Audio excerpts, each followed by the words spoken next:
Bisa bisa melanjutkan yang kemarin ya. Wait, let me open the file first.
Okay, wait, can you split my screen?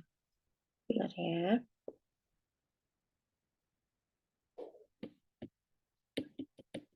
Apa sih?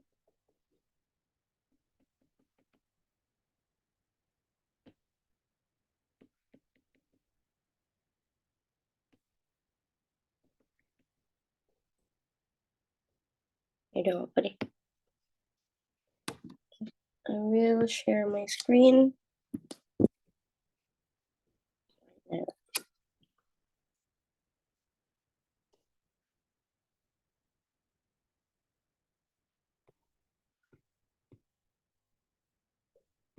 Oke,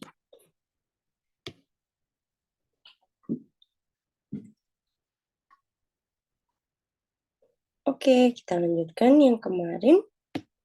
Jadi kita kemarin selesai di soal nomor 10 ya. So, we are going to talk about this over here. It's the new text. All right, first I am going to discuss the text and then we are going to read the question and then answer. All right, let's see. So, mobile devices do not just cause distraction these days. You no longer have to memorize phone numbers. All that information is neatly stored in our phone's contact list. If you have questions about the world around you, you can just grab your phone and Google the answers. Jadi kayak HP itu tidak hanya menyebabkan distraksi akhir-akhir ini, kita juga tidak harus mengingat lagi nomor telepon karena semuanya sudah disimpan di contact list. Kalau ada pertanyaan, kita tinggal ambil HP terus googling jawabannya. Some experts warn that this over-dependence on your mobile device for all the answers might cause mental laziness. In fact, one recent study has an interesting finding. It has found that there is actually a connection between depending on a smartphone and mental laziness. Smartphones do not necessarily turn people from deep thinkers into lazy thinkers. However, it suggests that intuitive thinkers tend to depend on their phones more frequently. Intuitive thinkers are people who act based on instinct and emotion. Okay, beberapa expert. Oh, wait a second. I need to blow my nose. Wait.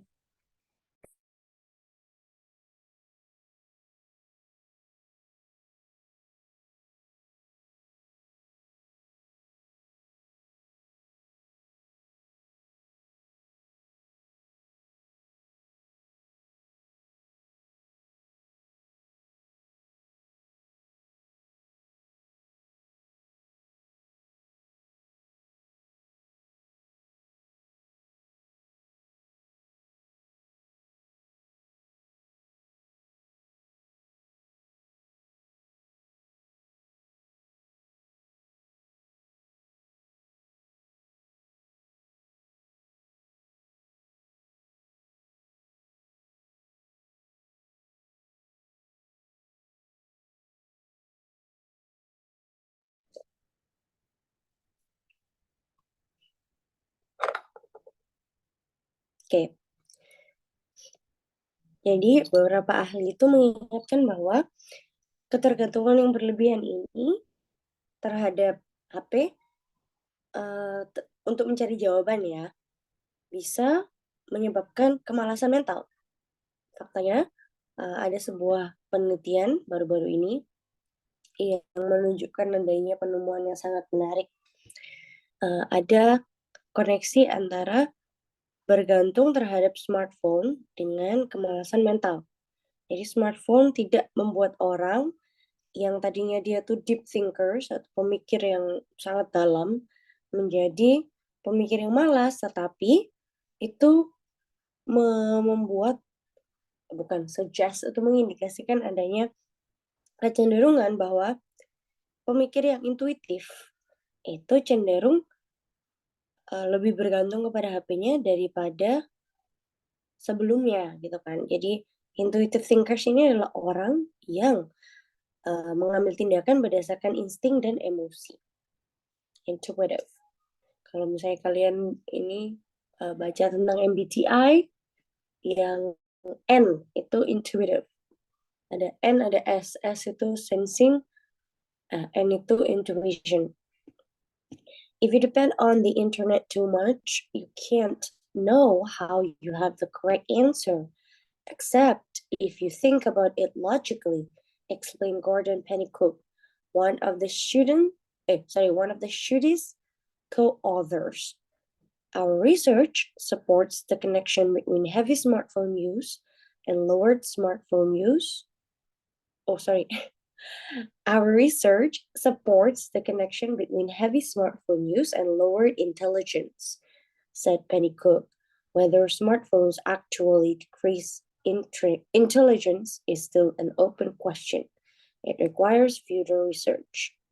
Jika kamu bergantung terhadap internet terlalu banyak, kamu tidak akan tahu apakah kamu memiliki jawaban yang benar.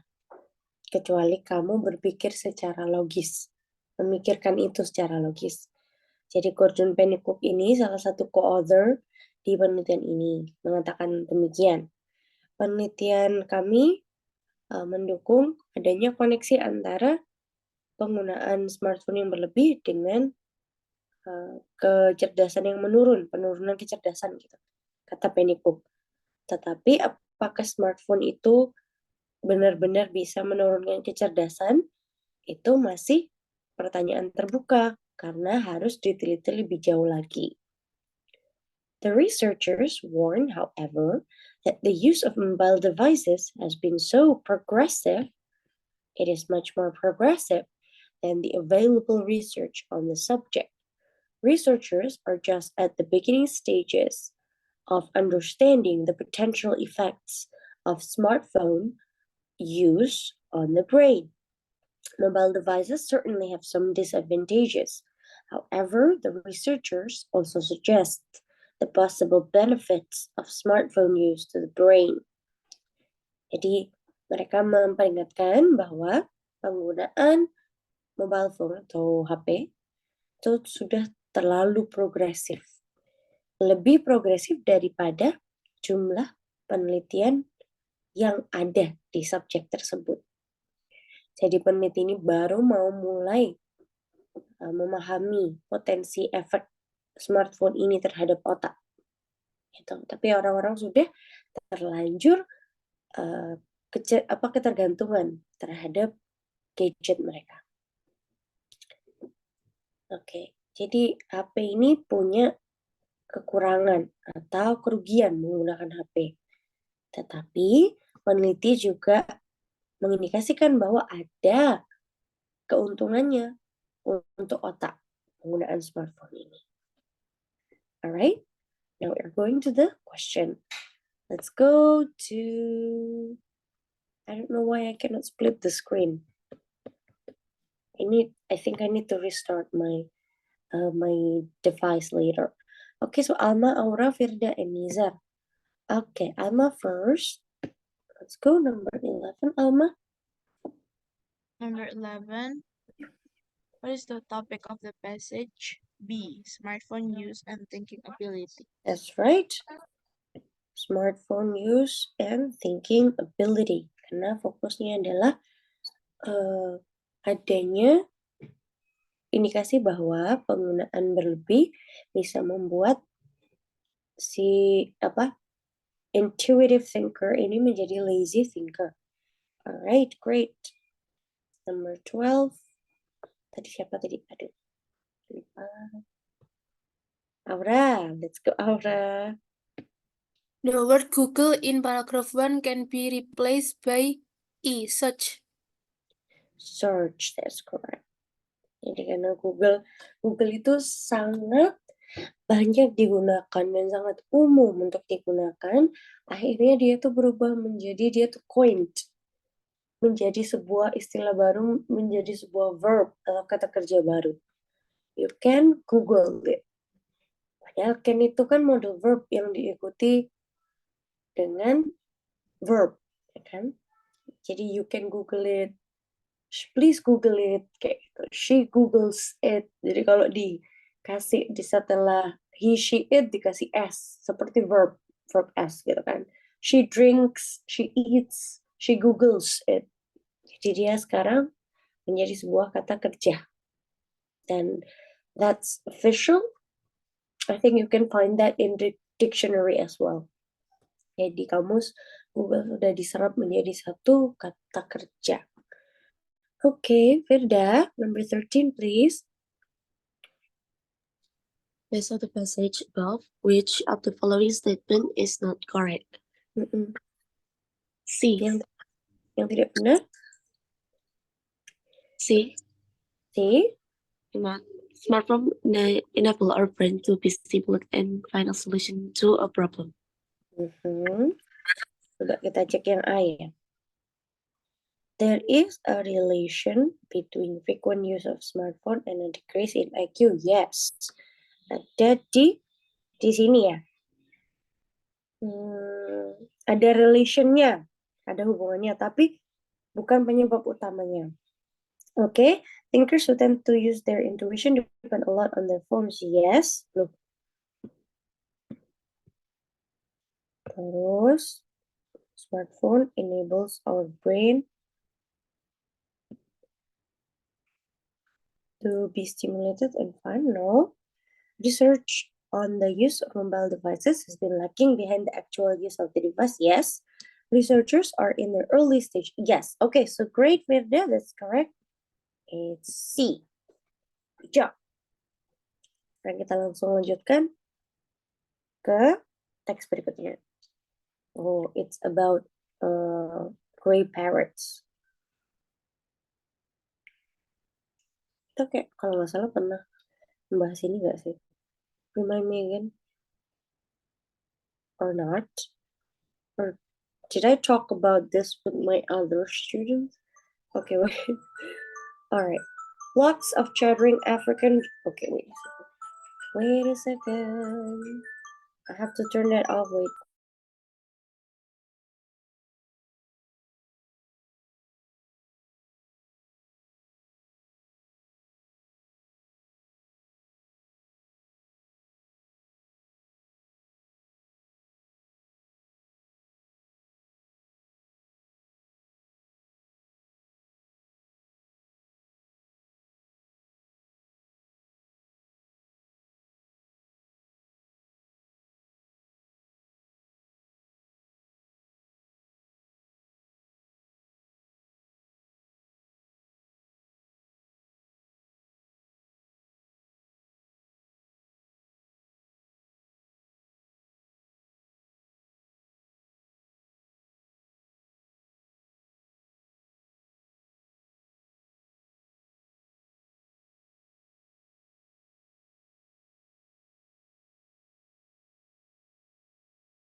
Okay, lanjut. Okay, flocks of chattering African gray parrots, more than 1,000 flashes of red and white and gray at a time, were common sight in the deep forests of Ghana in the 1990s. But a 2016 study published in the journal IBS reveals that these birds in high demand around the world as pets and once abundant in forests all over West and Central Africa have almost disappeared from Ghana. Jadi ada kawanan burung kakak tua Afrika warnanya abu-abu. Jadi kayak warna, kalau mereka mengempakkan sayap bersama itu lebih dari 1000 warna merah dan putih dan abu-abu di saat bersamaan. Adalah sebuah gambaran yang sangat umum terlihat di hutan-hutan pedalaman di Ghana sekitar tahun 1990-an. Tapi ada studi atau research yang dipublish tahun 2016 di jurnal IBIS mereveal bahwa burung-burung ini itu sangat diinginkan, tinggi demand-nya di seluruh dunia sebagai binatang peliharaan. Dan pernah sekali ada ada sebuah hutan yang besar gitu di sekitar Afrika Barat dan Tengah itu hampir menghilang dari Ghana. According to the study, the pet trait in forest loss, particularly the felling of large trees where the parrots breed, are major factors contributing to the decline. Uncannily good at mimicking human speech, the African grey is a prized companion in homes around the world. Research has shown that greys are as smart as a 2 5-year-old human child, capable of developing a limited vocabulary and even forming simple sentences. Jadi, menurut penelitian tersebut, yang menyebabkan itu penurunan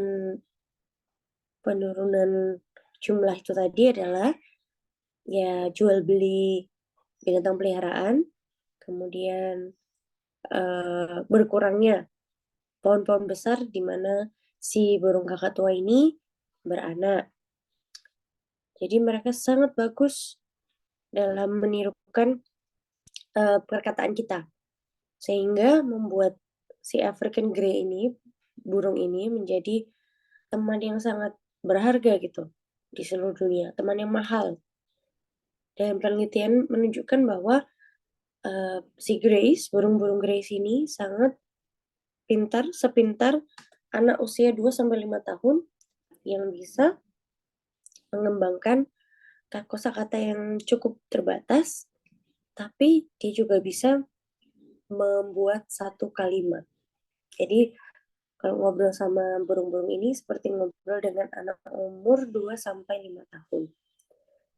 The grey parrot has a wide historic range across West and Central Africa, 1.1 million square miles, nearly 3 million square kilometers, from Côte d'Ivoire. I don't know how to pronounce this. This is French. It's called, di bahasa Inggris tuh Ivory something. Côte d'Ivoire. It's Ivoire. It's French, yeah. And Ghana in West Africa, through Nigeria and Cameroon and the Congo Forest. Jadi ini ada di Afrika Barat. Jadi yang maju itu di Afrika Selatan, bukan maju, I didn't mean to say that, sorry. Yang yang peradabannya itu seperti di perkotaan-perkotaan besar itu namanya di South Africa.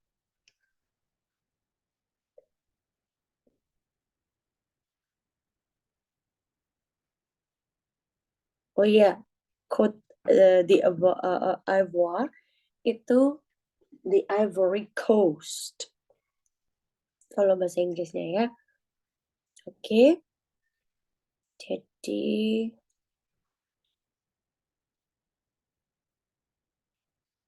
Ghana accounts for more than 30,000 square miles, 75,000 square kilometers of that range.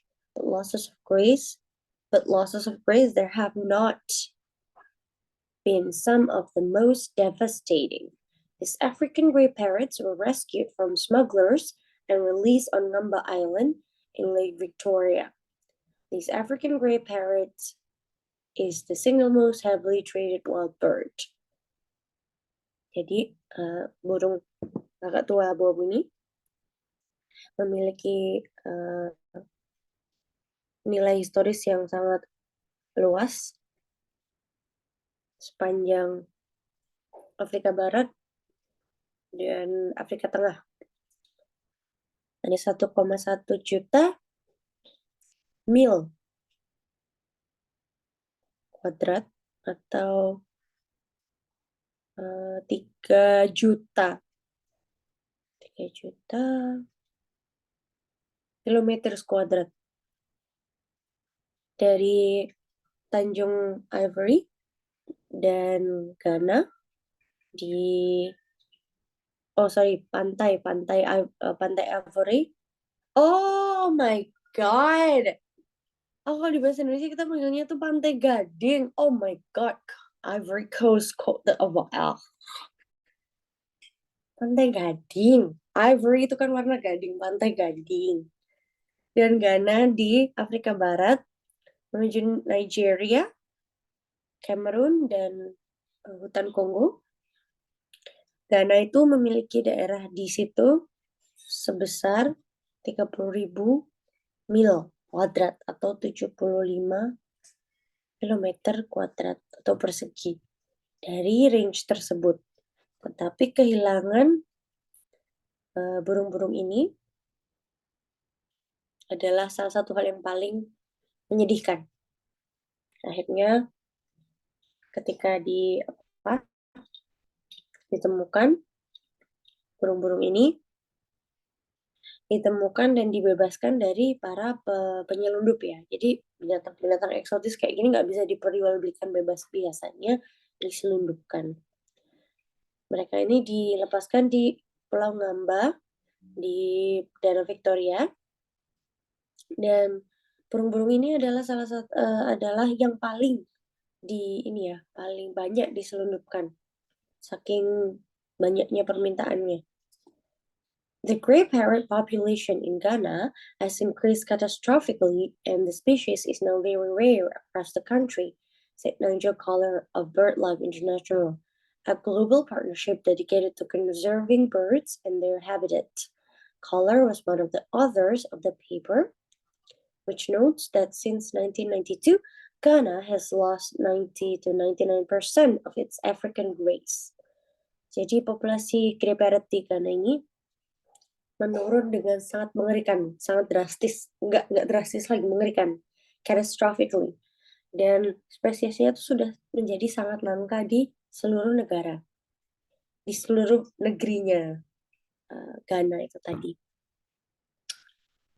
Kata Nigel Collar, dia itu adalah anggota dari BirdLife International, sebuah partnership global yang didedikasikan untuk merawat burung-burung dan habitatnya. Collar termasuk salah satu dari penulis yang mengatakan bahwa sejak tahun 1992, Ghana sudah kehilangan sekitar 90-99% dari burung African Greys-nya. Jadi benar-benar separah itu ya, sampai 99%. 1% berarti tinggal. Populasinya yang tadinya 100 tinggal 1 gitu. Berarti. Dedicated searching, including visits to roosts, which had as many as 1,200 individuals 20 years ago, yielded just a handful of gray parrot sightings, said Nathaniel Anorba, a Ghanaian graduate student at Manchester Metropolitan University in England, who was the study's lead author. Jadi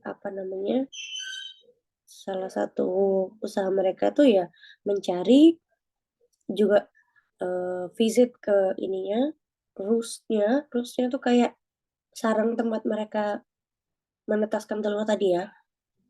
Jadi 20 tahun lalu tuh punya 1.200 individual, tetapi sekarang cuma tinggal sedikit aja yang bisa dilihat.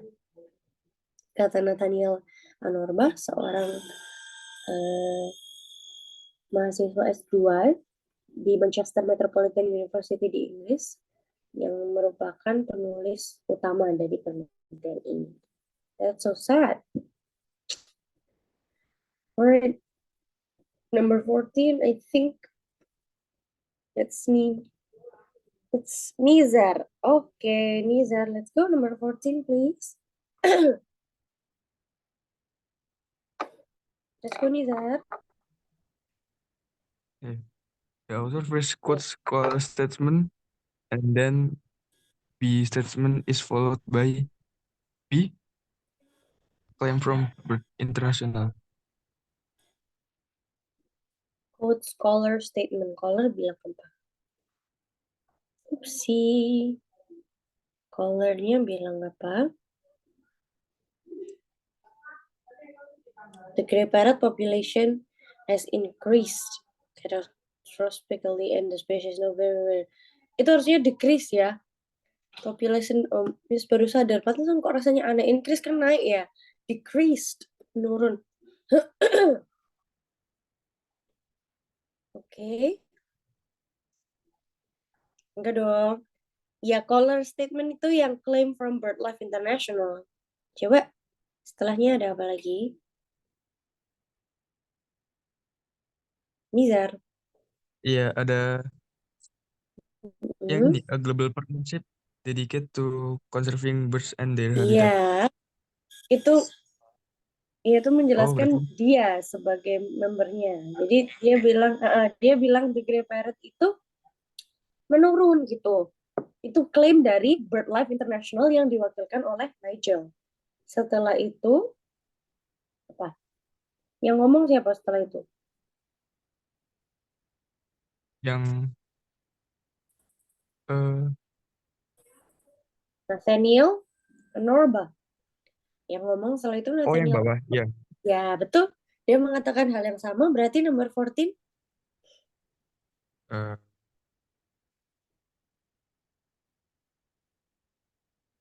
ada nggak namanya Anorba nomor 14 tuh di pilihan jawabannya ada nama Anorba tidak? C. Yes, that's right. Good job. Jadi dia bilang kalau angka itu kan menurun ya. Nah, ternyata dibuktikan oleh perkataannya penulis utamanya dengan cara mereka itu mencari datanya dengan cara mencari burungnya, terus visit juga ke ininya, tempat peranakannya ini, tempat penetasan telurnya ini, dan ternyata setelah 20 tahun tidak banyak yang tersisa. So that's it. Okay, number 15, I think we go back to Alma. First, then, which of the following obviously shows the author's false idea in the passage? Wait.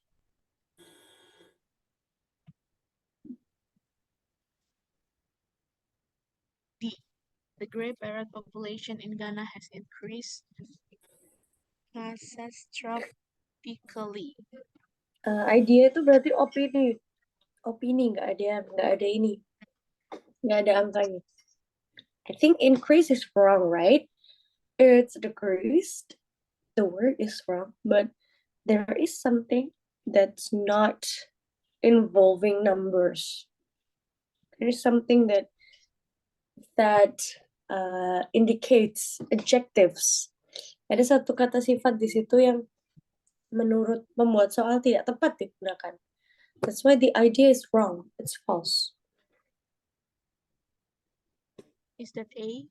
Yes, that's right. That's right. Kenapa disebut false? Karena dia bukan companion at home. Dia bukan companion in homes. Dia seharusnya ada di luar sana. Dia harusnya hidup bebas di hutan belantara. It's not their place to be in homes. So that's a false idea. And the other, mungkin pembuat soal ini memaksudkan penulis seharusnya tidak menggunakan kata prized companion. Seolah-olah prized companion kayak membuat orang yang beli nanti merasa kayak aku beruntung ya punya binatang ini, padahal binatang ini tidak seharusnya ada di rumah. Dia seharusnya ada di alam bebas, dia seharusnya tidak terkekang di rumah. That's the idea. Okay, great. Next one, it's pregnancy. Wow. Okay, it is common knowledge that as women get older, pregnancy becomes a riskier enterprise. Advanced maternal age is linked to a number of developmental disorders in children, such as Down syndrome, and now a study has confirmed that older mothers are less likely to give birth to a child with autism too. The authors of the epidemiology study published February 8 in Autism Research examined the parental age of more than 12,000 children with autism and nearly 5 million controlled children, all living in California. The researchers found that mothers over 40 had 51% higher risk of having a child with autism than mothers 25 to 29 and a 77% higher risk than mothers under 25. Jadi dikatakan bahwa itu adalah hal yang umum bahwa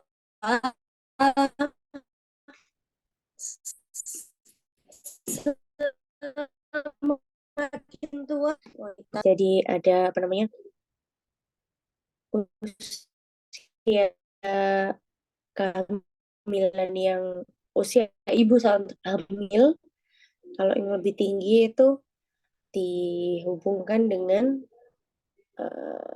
sejumlah kelainan developmental di anak-anak seperti Down syndrome. Dan sekarang ada penelitian yang menunjukkan bahwa ibu-ibu yang lebih tua, older mothers are less likely, ada kemungkinan untuk melahirkan anak-anak yang autis juga. Jadi epidemiology, so epidemic udah ada di masyarakat ya. Kalau pandemic itu outbreak, penyakit baru menjangkiti orang-orang tiba-tiba dalam jumlah banyak. Berarti penyakit yang sudah menjadi dari masyarakat tersebut yang dipublish Februari tanggal 8 di penelitian autis ada usia orang tua dari lebih dari 12 anak dengan berarti ada 5 juta control children. Jadi kalau penelitian seperti ini ada eksperimental, ada control group, ada experimental group, ada control group. Experimental groupnya 12.000 anak, control groupnya 5 juta. Yang semuanya tinggal di California. Jadi peneliti itu menemukan bahwa ibu-ibu di atas 40 memiliki 51% risiko yang lebih tinggi untuk memiliki 9 dan 77% risiko yang lebih tinggi daripada ibu-ibu di bawah 25. Oh, jadi takut ya. Oke, jadi kayak kalau dari segi apa namanya kesehatan seperti ini ya. Okay, but I think it's not necessarily tidak selalu seperti itu. Only 51%, but that's pretty high. Autism, a developmental disorder characterized by impaired social interaction and communication, appears to be on the rise. The U.S. Centers for Disease Control and Prevention now estimates that as many as 1 in 110 children in the U.S. has an autistic spectrum disorder. A group of developmental disorders in California in 2007 was 12 times that from 1987, representing an average annual growth of 13%, according to a report from the California Department of Developmental Services. Only a fraction of these extra cases can be explained by changes to diagnostic criteria and earlier diagnosis. Apakah autism itu dia adalah kelainan pertumbuhan kelainan tumbuh kembang yang komunikasi juga terganggu. Dan dia mulai naik jumlahnya di US sendiri. Jadi sebanyak 1 dari tiap 110 anak di US memiliki autistic spectrum disorder. Nama lengkapnya autism itu autistic spectrum disorder or ASD. So please take notes karena banyak sekali miskonsepsi di dan kurangnya penelitian juga yang dipublish tentang autism karena it's a spectrum, it affects people differently. Jadi kadang-kadang kalau misalnya melihat orang yang kelakuannya aneh dibilang autis gitu kan, padahal autism itu spektrum itu seperti warna. Jadi siapa warna itu kadang-kadang misalnya dinaikin sedikit, hue-nya dinaikin ini dikit, diturun dikit kontrasnya, itu akan membuat warna baru. Same goes with autism. Orang dengan autism itu tidak, meskipun memiliki kesamaan, tapi mereka itu gejala itu affect them differently. Mereka akan berperilaku sangat berbeda, mereka akan satu sama lain ya, bahkan kalau misalnya ada 2 anak autis, ketika dibandingkan mereka akan sangat berbeda. Akan berbeda lagi jika dibandingkan antara laki-laki dengan perempuan. Oke, karena my research was happened to be this, so I know a little bit about this. Apalagi kalau misalnya yang autis itu perempuan, anak perempuan itu lebih pintar menyembunyikan simptomnya, menyembunyikan gejalanya daripada anak laki-laki. Makanya anak perempuan itu sangat sulit didiagnosa autism ini karena nggak kelihatan. Kalau anak laki-laki lebih gampang, kalau anak perempuan agak lebih sulit. Jadi makanya biasanya anak perempuan itu baru didiagnosa itu nanti kalau mereka sudah umur 27, 30 itu baru ketahuan gitu kalau oh ternyata mereka punya autism kayak gitu. Sama halnya dengan anak perempuan yang punya ADHD. ADHD itu attention deficit hyperactivity disorder. Jadi yang terlihat kalau misalnya laki-laki tuh kadang-kadang kalau di sekolah kelihatan ya misalnya mereka nggak bisa diem, susah fokus, itu anak laki-laki lebih mudah dilihatnya punya ADHD. Jadi mereka lebih gampang didiagnosis ketika mereka lebih kecil, tapi anak perempuan tidak. Anak perempuan cenderung lebih pintar menyembunyikan gejalanya. Gitu. So that's it. This is pretty general ya, yang ada di teks ini terlalu general. Jadi tidak actually it's not most of the time it's not that scary. Jadi kayak seolah-olah itu scary gitu kan kalau misalnya mendengar kata autism. Kalau Down syndrome memang secara fisik terlihat ya, tapi kalau autism itu tidak terlihat secara fisik. Kalau Down syndrome mostly yes. Kalian bisa melihat, kalau sekali lihat gitu, oh I think he has Down syndrome. Sepertinya anak itu punya Down syndrome. And I happen to have a nephew who has Down syndrome too. So more or less I know what it's like to take care of someone with Down syndrome. Oke, jadi kembali lagi, karena dia ini mulai naik ya angkanya. Jadi sejak 2007 itu sudah 12 kali lebih tinggi daripada tahun 1987. Jadi growth-nya setiap tahun itu 13% berdasarkan laporan dari California Department of Developmental Services. Jadi hanya sepotong dari extra cases yang dapat dijelaskan dengan adanya perubahan kriteria diagnostik dan earlier diagnosis. Jadi memang kriterianya tuh berubah-ubah terus. Biasanya mereka mengacu ke DSM-5. Kalau kalian masuk jurusan psikologi nanti kalian akan familiar dengan DSM. DSM itu apa? Jadi biasanya psikolog, psikiater akan menggunakan DSM-5 sebagai rujukan untuk banyak sekali mental problems and developmental disorder. They will look at the DSM-5. Kalau ada yang mau masuk jurusan psikologi, yaitu DSM-5 namanya.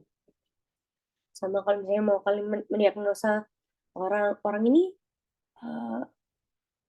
orang ini kira-kira dia ini depressed, does she has like depression, does she has like anxiety, or does she have schizophrenia? You will look to that book, the DSM-5.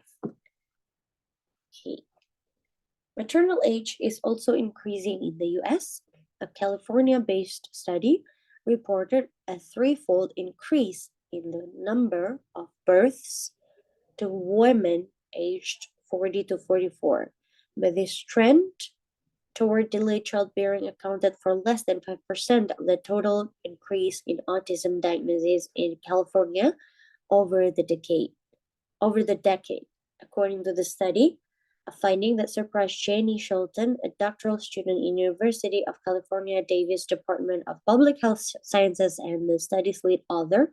I would have expected to see more of a contribution because age is a risk factor and women are having kids later, she says.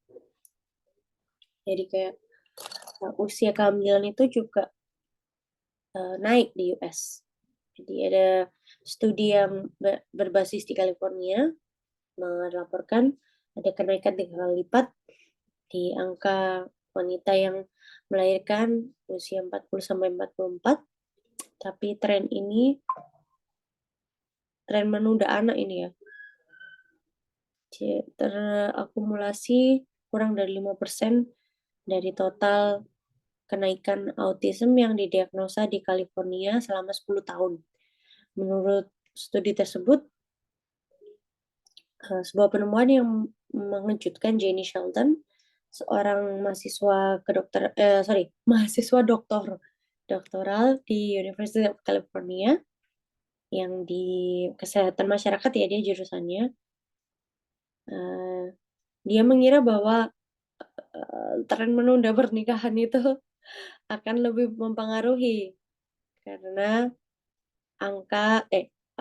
karena usia itu adalah faktor risiko dan wanita memiliki anak nanti. Tapi bukan ya, tapi tidak termasuk, cuma 5% kayak gitu. So I guess ini dimaksudkan untuk orang-orang yang sudah pernah hamil sebelumnya ya. Orang sudah pernah hamil sebelumnya terus habis itu punya anak lagi. Kayak biasanya tuh kalau misalnya kalian punya teman atau kerabat yang jarak usia itu jauh banget sama saudaranya yang pertama gitu misalnya. Nah itu yang berisiko lebih kayak gitu. Kalau misalnya kehamilan pertama kali, I don't think it matters because ternyata ini tidak berpengaruh kalau misalnya belum punya anak untuk pertama kalinya nih. Menurut yang terakhir ini. Okay, so aman. Oh God. All right. Number 16, we go to next one after Alma is Aura. Let's go, Aura. What conclusion can we draw from the passage, especially on autism in children? D. It was among Californian children.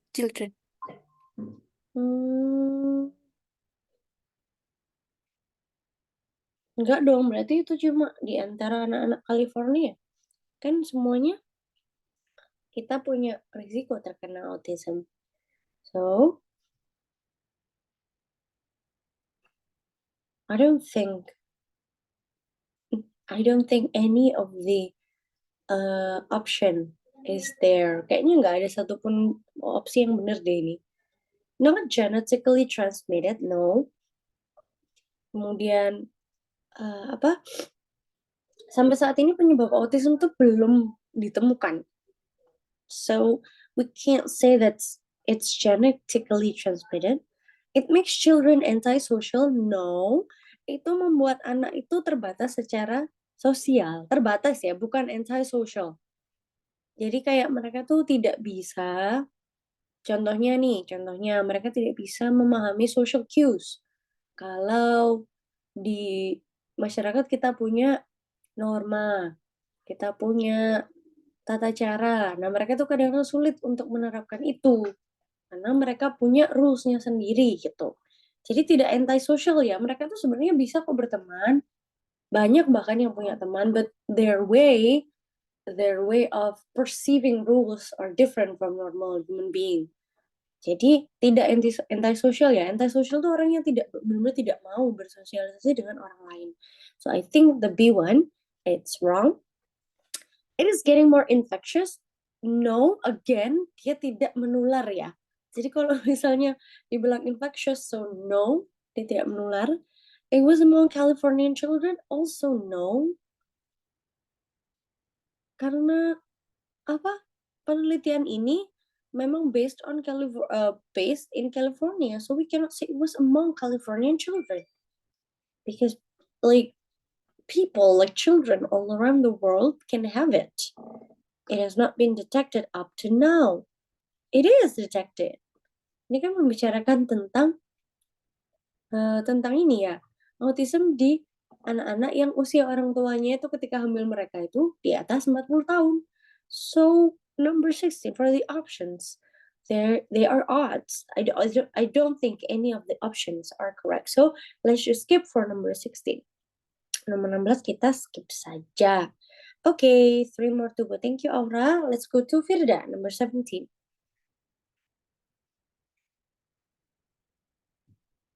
Is Firda there? Atau Firda sudah pergi? Oh iya. Nizar, let's go Nizar.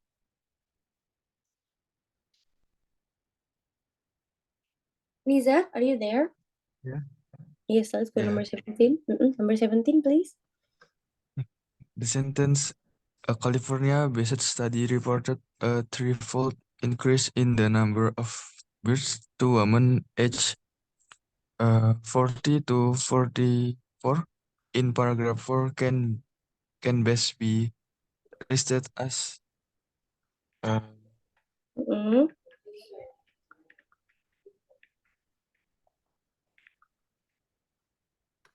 Yang mana? Di restated ya, berarti ditulis ulang dengan maksud yang sama tapi kalimat yang berbeda.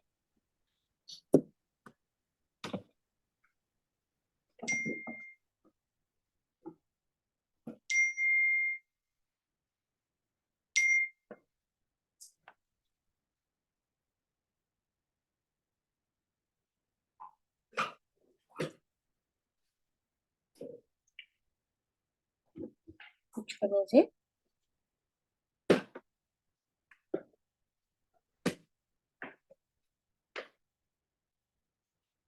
C mungkin? C.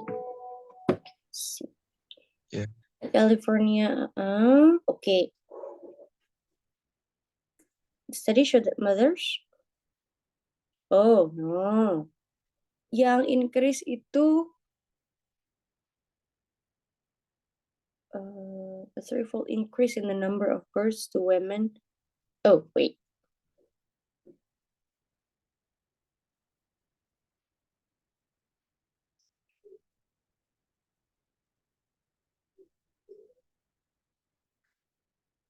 Oh yes, that's right.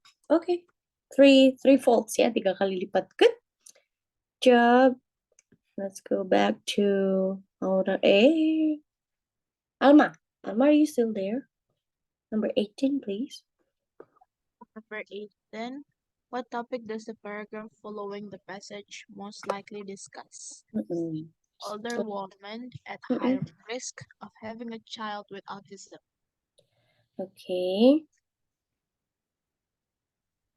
Jadi di sini yang terakhir itu ini ya, maternal age ya. Ngomongin autism terus ada maternal age. So I think more explanation of how maternal age is related to autism. Karena teksnya sudah membicarakan tentang older women yang at high risk of having a children with autism, and penelitiannya ini di sini membahas tentang maternal age is also increasing in the US, blah blah blah blah blah blah, gitu kan.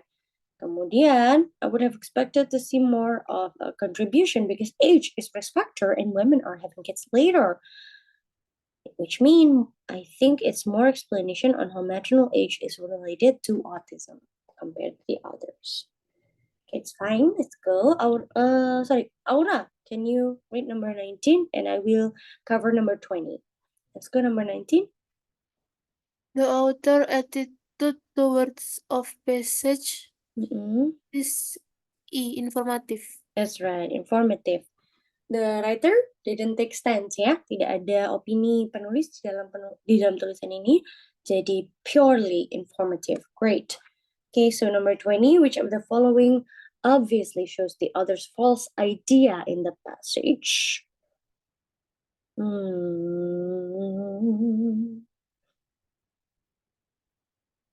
Okay. Mothers over 40, as many as 1 in 110 children is in the US. Okay, numbers. Okay, so A, older mothers are less likely to give birth to a child with autism. Less likely ya, berarti more likely. It's supposed to be more likely to give birth to a child with autism. Okay, I think that's it. We covered this one. Sepertinya untuk nanti minggu depan, jika ada kelas lagi, we are going to cover for another exercise. All right, thank you very much for coming, everyone. See you next week. Have a nice weekend.